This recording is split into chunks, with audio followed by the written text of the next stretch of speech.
High, আজকে অনেক দিন পর তোমাদের সামনে আসলাম।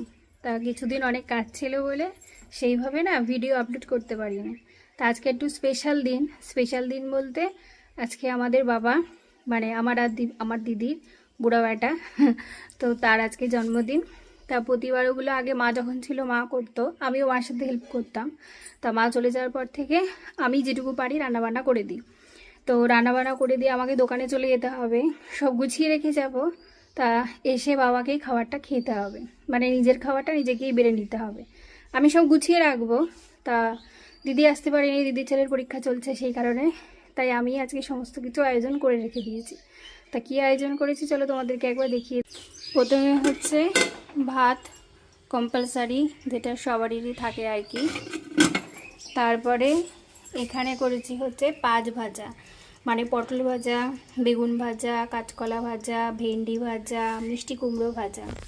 তারপরে করে নিয়েছি টমেটো পেঁয়াজ দিয়ে মুসুরির ডাল। আর এখানে করেছি কাতলা মাছের পোস্ত।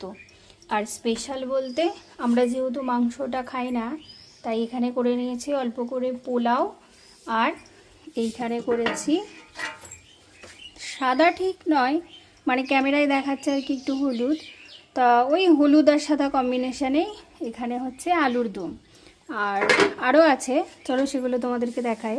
পায়েসটা ওখানে যদি এঁঠো হয়ে যায় তাই এটাকে টেবিলেই আগে করে রেখে দিয়েছি। এখানে করে নিয়েছি যেটা ছাড়া জন্মদিন অসম্পূর্ণ, সেটা হচ্ছে পায়েস। আর এটার মধ্যে আছে চাটনি আর পাঁপড়, সেটা দেখালাম না। এখান থেকে খানিকটা বাবার জন্য আগে আমি তুলে রেখে দিয়েছি। তো কেমন ছিল আজকে আমার বাবার জন্মদিনের আয়োজনগুলো একটু জানিও।